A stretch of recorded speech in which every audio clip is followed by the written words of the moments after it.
Hi, I'm Liz from SimpleItalianCooking.com. Today I'm going to make a wonderful Italian recipe. It's called Baked Orzo Italiano. It's basically like a casserole. Normally casseroles use elbow macaroni or something like that. This little different twist, we're using orzo. Very simple recipe. What we're going to do is we're going to cook our orzo while we're getting everything else ready. So we're going to add our chicken stock, 3½ cups. And this is some homemade chicken stock I had made the other day.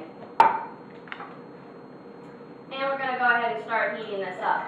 If you don't like chicken stock, maybe you're vegetarian, use vegetable broth, vegetable stock, or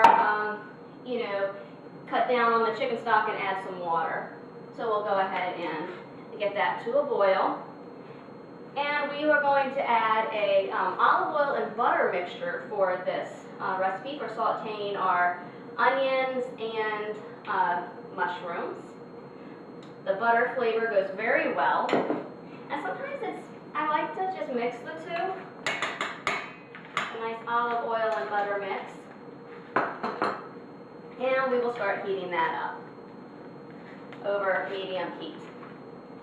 We'll go ahead and chop our onion, and then we'll add it into the mixture and saute it for about 4 minutes.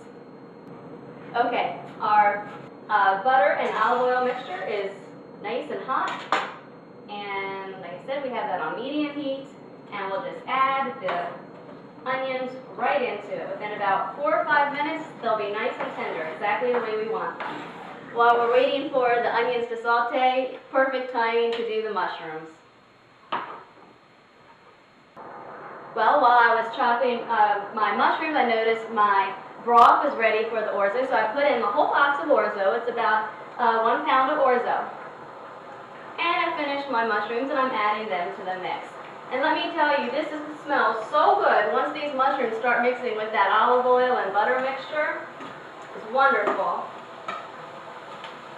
We'll leave this for about 3 or 4 minutes.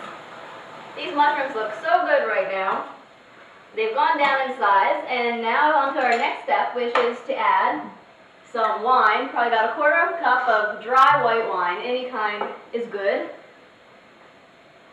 I'm going to guess and how much to use. You can use more or less. And the green sweet peas. This is about 1/3 cup. And we will go ahead and stir this in. Let the wine cook down about halfway. It'll take a few minutes. And about that time, our orzo is going to be ready to just pour the whole thing in here with the cheese, mix it all together, top it with breadcrumbs, put it in the oven, and we'll be done. We're almost there. The wine is cooked down, and we're going to go ahead, add the orzo and all of the broth or whatever mixture you decided to use. I know it seems like a lot. We're going to mix it in. And remember, this is going to bake. With the orzo, if you're using chicken stock only, be mindful that the temperature will rise more. So keep stirring it frequently because those orzos are going to stick to the bottom of the pan. And we add our wonderful Italian cheese mix. You can use any type of cheese you want. Maybe just mozzarella, maybe a mixture of Parmesan, Romano. And mix that in, and then we're going to pour this right into our baking dish, which is pre-greased. One thing I forgot to mention was to add in the milk or cream.